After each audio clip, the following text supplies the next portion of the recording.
Hi guys, welcome back to our channel. இந்த வீடியோவில் நம்ம எதை பற்றி பார்க்க போகிறோம்னாக்கா கிருஷ்ண ஜெயந்தி அன்றைக்கி கிருஷ்ணர் வேஷம் போகிறதுக்காண்டி பாப்பா ரெடி ஆகினா அதை பற்றி அந்த வீடியோவில் பார்க்க போகிறோம். ப்ரிப்பரேஷன் vlog தான் இதில் பார்க்க போகிறோம். சரி வாங்க வீடியோக்குள்ளே போகலாம். மார்னிங் வந்து பார்த்திங்கன்னா பாப்பாவுக்கு வந்து டிஃபன் வந்து பார்த்திங்கன்னா இட்லி தான் கொடுத்தோம். காலையில் ஒரு பார்த்திங்கனாக்கா அரௌண்ட் 9 o'clock கிட்டே நம்ம கொடுத்துருவோம். நெக்ஸ்ட் வந்து பாப்பா வந்து குளிக்க வைக்க ரெடி பண்ணியாச்சு. ஆயில் மசாஜ் பண்ணதுக்கப்புறம் வந்து பார்த்திங்கனாக்கா வர மருந்துக்கு வந்து ரெடி பண்ணி வச்சுட்டேன். உரம் மருந்து எப்போதுமே வந்து பார்த்திங்கன்னா பிரெஸ்ட் மில்கில் தான் இருக்கும். நாங்கள் வந்து தண்ணி சேர்க்க மாட்டோம். பாப்பாவை வந்து அன்றைக்கி தலை குளிக்கிறதுனால வந்து ஆயில் மசாஜும் நல்லா பண்ணிவிட்டு குளிக்க வச்சாச்சு. அழகாக குளிச்சதுக்கப்புறம் வந்து பார்த்திங்கன்னா தலையெல்லாம் நல்லா ட்ரை பண்ணிவிட்டு பாப்பாவுக்கு வந்து உரம் மருந்தும் குடிச்சாச்சு. கொஞ்சம் வந்து கஷ்டப்படுவா, பட் வந்து நாங்கள் கொடுத்துருவோம். ஓகே சமையல்னு குடிச்சிருவா. நெக்ஸ்ட்டு வந்து பார்த்திங்கனாக்கா ஒரு 10 நிமிஷம் கழித்து வந்து சாலிட் ஃபுட் வந்து பாப்பாவுக்கு வந்து பார்த்திங்கனாக்கா பாயில் பண்ண வச்ச பொட்டேட்டோவும் சவுச்சவும் கொடுத்தோம். பாப்பாவுக்கு வந்து ஃபுட் கொடுத்ததுக்கப்புறம் வந்து பார்த்திங்கன்னா பவுடர் அடித்து பாப்பாவுக்கு வந்து ட்ரெஸ்அப் பண்ணியாச்சு. அன்றைக்கி வந்து கிறிஸ்டின் ஜெயந்திங்கிறதுனால பாப்பாவுக்கு வந்து புது ட்ரெஸ் தான் போட்டோம். பாப்பாவோட ட்ரெஸ் எப்படி இருக்குன்னு மறக்காமல் கமெண்ட் பண்ணுங்கள். இது 16th டே வந்த ஒரு ட்ரெஸ் தான். போடாமல் வச்சுருந்து என்ன பண்ணுறேன்னு சொல்லிட்டு வந்து பாப்பாவுக்கு வந்து ட்ரெஸ் போட ஆரம்பிச்சாச்சு. பாப்பாவுக்கு வந்து பார்த்திங்கனாக்கா ப்ளூ கலர் வந்து ரொம்பவே பிடிக்குது. அதனால சரி ஓகேன்னு சொல்லிட்டு அன்றைக்கி நாங்கள் வந்து ப்ளூ கலர் தான் சூஸ் பண்ணோம்.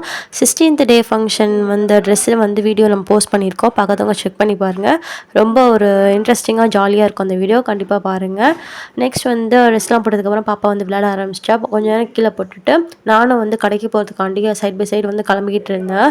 ஏன்னா வந்து நம்ம கிளம்பிட்டோன்னா பாப்பா கொஞ்சம் சேர்ந்து தூங்க வச்சுட்டு நம்ம கிளம்பிடலாம்னு சொல்லிட்டு நானும் சைட் பை சைடில் நான் வந்து ரெடி ஆகிட்டு இருந்தேன். பாப்பா கொஞ்சம் விளையாண்டுட்டு இருந்தா.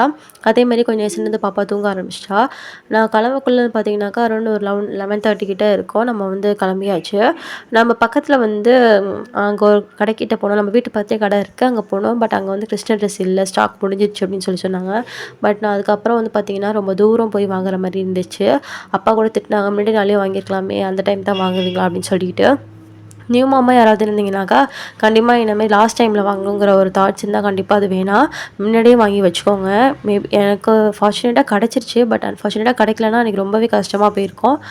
நம்ம ஆர்டர் பண்ணாலும் ஒரே நாளில் வந்து டெலிவரி ஆகாது, நெக்ஸ்ட் டே தான் நம்ம கைக்கு கிடைக்கும். நல்லா ப்ரிப்பரேஷன் வந்து பண்ணுறீங்கனாக்கா முன்னாடி நாளே பண்ணுற மாதிரி வந்து ரெடி பண்ணிக்கோங்க. நான் ரொம்ப தூரம் போய் ட்ரெஸ் வாங்கினாலும் வந்து ரொம்ப சாட்டிஸ்ஃபேக்ஷனாக இருந்துச்சு. நான் நினச்ச மாதிரி ட்ரெஸ் வந்து அமைஞ்சிருச்சு. வாங்கிட்டு 1:30 கிட்டலாம் வீட்டுக்கு வந்துட்டோம். நான் வர வரையும் பாப்பா தூங்கிட்டு தான் இருந்தா. நான் வந்து கொஞ்சம் நேரம் வரையும் பாப்பா தூங்கிட்டு தான் இருந்தா. நான் என்னென்ன வாங்கிட்டு வந்தேங்கிறத இதை பார்க்குறீங்க. பாப்பாவுக்கு வந்து தேவையான திங்ஸ் வந்து அன்றைக்கி வாங்கிட்டு வந்துட்டேன். கிறிஸ்மஸ் ட்ரெஸ் கண்டிப்பாக வந்து அவள் பாயசம் செய்வோம், இல்லை ஏதாவது ஸ்வீட் செய்யணும்னு சொல்லிட்டு அவள் வாங்கிட்டு வந்திருக்கேன். அப்புறம் வந்து பார்த்திங்கனாக்கா அது கூட லட்டு, அப்புறம் எனக்கு பிடிச்ச பபிள்ஸ் இதெல்லாம் தான் வந்து நான் பாப்பாக்காக வாங்கிட்டு வந்தேன். அம்மா வந்து பார்த்திங்கனாக்கா லஞ்சுக்கு வந்து ரெடி பண்ணி வச்சுருந்தாங்க. நான் வந்து பாப்பாவுக்கு மட்டும் தனியாக பருப்பும் காய் மட்டும் எடுத்து வச்சுருந்தாங்க. நான் வந்து மிக்சியில் போட்டு கிரைண்ட் பண்ணிக்கிட்டேன். பாப்பாவுக்கு வந்து சாப்பாடு வந்து செஞ்சுட்டு வந்து பாப்பாவுக்கு வந்து சோறு ஊட்ட ஆரம்பிச்சிட்டோம். அவள் வந்து நான் போய் ரொம்ப நேரம் சென்று தான் வந்து எந்திரிச்சா. அதில் நானும் கொஞ்சம் ரெஸ்ட் எடுத்துக்கிட்டு பாப்பாவுக்கு வந்து சாப்பாடு ரெடி பண்ணிட்டு, நம்ம வந்து எந்திரிச்சோன்னே தான் சாப்பாடு ரெடி பண்ணி வைப்பேன் எப்போதுமே. நான் ரெடி பண்ணி வச்சுட்டு பாப்பாவுக்காக வெயிட் பண்ண மாட்டேன். அவள் எந்திரிச்சதுக்கப்புறம் ரெடி பண்ணிக்கலாம் அப்படின்னு சொல்லிட்டு தான் இருக்கோம். இல்லைனா அது லேயர் வந்து பார்த்திங்கன்னா ஒரு மாதிரி மாதிரி ஆயிரும். நான் எப்போதுமே நான் பாப்பா தூங்கி வச்சதுக்கப்புறம் தான் சாப்பாடு ரெடி பண்ணுவேன் மேக்ஸிமம் டைம். நெக்ஸ்ட்டு ஃபீட் பண்ணதுக்கப்புறம் வந்து பார்த்தீங்கன்னாக்கா பாப்பா கொஞ்சம் நேரம் விளையாட ஆரம்பிச்சிட்டா எப்போதும் போல். பாப்பா வந்து பார்த்திங்கன்னா சாப்பிட்டு நல்லா தான் விளையாண்டுட்டு இருந்தா. பட் என்னன்னு தெரியல, அப்போ அதுக்கப்புறம் வந்து பாப்பாவுக்கு வந்து ஃபீவரிஷாக இருந்துச்சு. உடம்பு தொட்டாலே உடம்பு வந்து சூடாக இருந்துச்சு. எப்போதும் பாப்பா அப்படி இருக்க மாட்டா, நார்மல் டெம்பரேச்சர் தான் இருப்பாள். பட் அவளுக்கு வந்து அந்த டைமில் என்னன்னு தெரியல ஃபீவராக இருந்துச்சு. நம்ம வந்து கிருஷ்ணர் வேஷம் போடுவோமா என்னன்ட்டு எனக்கு ஒரே ஒரு டவுட்டாகவே இருந்துச்சு. ஏன்னா பாப்பா அப்படி வந்து உடம்பு வந்து சுடுற மாதிரி நாங்கள் ஃபீல் பண்ணதில்லை. அன்றைக்கி சுட்டுச்சு. ஒரு மாதிரி ஆக்டிவாகவும் இருக்கா, அதே டைம் வந்து நைன்னு அழுவவும் செஞ்சால். நம்ம வந்து ரொம்பவே எனக்கு கஷ்டமாக இருந்துச்சு, என்னடா போய் பாப்பாவுக்கு ட்ரெஸ் வாங்கிட்டு வந்தோம் நான் இப்போ எப்படி இருக்கான்னு சொல்லிட்டு. பட் வந்து பார்த்திங்கனாக்கா சரி ஓகே போடலான்னு சொல்லி நம்ம போட்டோம். ஏன்னா வந்து ஃபீவர் வந்து இருக்குது, இல்லாமல் இருக்கா அந்த மாதிரி தான் இருந்துச்சு. சரி ஓகே போடலான்னு சொல்லி நாங்கள் வந்து டிசைட் பண்ணோம். அதுக்கப்புறம் ஈவினிங் டைமில் வந்து நார்மலாக வந்து பாப்பா இருக்க ஆரம்பித்தோன்னு சொல்லிட்டு நம்ம வந்து பாப்பா கூட விளையாட ஆரம்பிச்சாச்சு. ஒரு 4:30 கிட்ட வந்து பார்த்திங்கன்னா பாப்பாவோட விளையாண்டுட்டு இருந்தேன். வாங்கிட்டு அந்த பபிள்ஸ் வந்து எப்படி ரியாக்ட் பண்ணுறேன்னு சொல்லி பார்க்கலான்னு சொல்லிட்டு நான் கேப்சர் பண்ணேன். பட் வந்து ஒரு மாதிரி ஹாப்பியாகவும் ஆகலை, ஒரு மாதிரி சேடாகவும் ஆகலை. ஒரு மாதிரி பார்த்துட்டு இருந்தா, என்னடா இது அப்படிங்கிற மாதிரி தான் பார்த்துட்டு இருந்தா. அவள்கிட்டேருந்து ஒரு ரியாக்ஷனுமே வரல, அப்படி பார்த்துட்டே இருந்தா.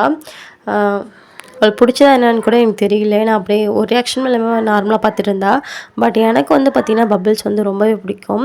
உங்களுக்கு யாருக்கெல்லாம் பபிள்ஸ் ரொம்ப பிடிக்கணும் மறக்காமல் கமெண்ட் பண்ணுங்கள். பபிள்ஸ் பிடிச்சதா மறக்காமல் ப்ளூ கலர் ஆட்டின் வந்து கமெண்ட் பண்ணுங்கள். யார் யாருக்கு பபிள்ஸ் பிடிக்கும் பார்க்கலாம். ஆனால் நான் ரொம்ப என்ஜாய் பண்ணேன், பபிள்ஸ் ஊற்றிட்டு விளையாண்டுட்டு இருந்தேன். கொஞ்சம் விளையாண்டதுக்கப்புறம் வந்து பார்த்திங்கன்னா பாப்பாவுக்கு கிருஷ்ண வேஷம் போட வந்து ரெடி பண்ணியாச்சு. இதை கண்டிப்பாக ஷேர் பண்ணணும்னு நினச்சிட்டு இருந்தேன். நான் வந்து பார்த்திங்கன்னா பபிள்ஸ் வந்து பாப்பாவுக்கு கிட்டக்க நின்று வந்து பபிள்ஸ் பண்ணிகிட்டு இருந்தேன். அதில் வந்து ஒரு சில பபிள்ஸ் வந்து வெடித்து பாப்பா கண்ணில் வந்து அந்த தண்ணி பட்டுச்சு. பட் வந்து ஒன்றும் ஆகலை. பட் தண்ணி பட்டுச்சு அவளுக்கு. வந்து பபிள்ஸ் வந்து ஊதுறீங்கன்னாக்கா பாப்பாவுக்கு வந்து கொஞ்சம் தள்ளி நின்று ஊதுங்க. நம்ம எதிர்பார்க்காத நேரத்தில் வந்து அந்த பபிள்ஸ் வந்து தண்ணியோட வெடிக்கிறதுனால அவங்க கண்ணில் பட்டுருது. பாப்பாவுக்கு எப்படி வேஷம் போட்டோம், அன்றைக்கி எப்படி சாமி கும்பிட்டோம், என்னெல்லாம் பண்ணோம் அப்படிங்கிற வீடியோ வந்து பார்த்திங்கன்னா நெக்ஸ்ட் பார்ட்டாக வரும். அதை பார்க்கறதுக்கு மறக்காமல் சப்ஸ்கிரைப் பண்ணிக்கோங்க. இந்த வீடியோ உங்களுக்கு பிடிச்சதா மறக்காமல் லைக் அண்ட் சப்ஸ்கிரைப் பண்ணுங்கள். உங்கள் ஃப்ரெண்ட்ஸ் அண்ட் ஃபேமிலிக்கும் ஷேர் பண்ணுங்கள். நெக்ஸ்ட் வீடியோவில் பார்க்கலாம். பாய்.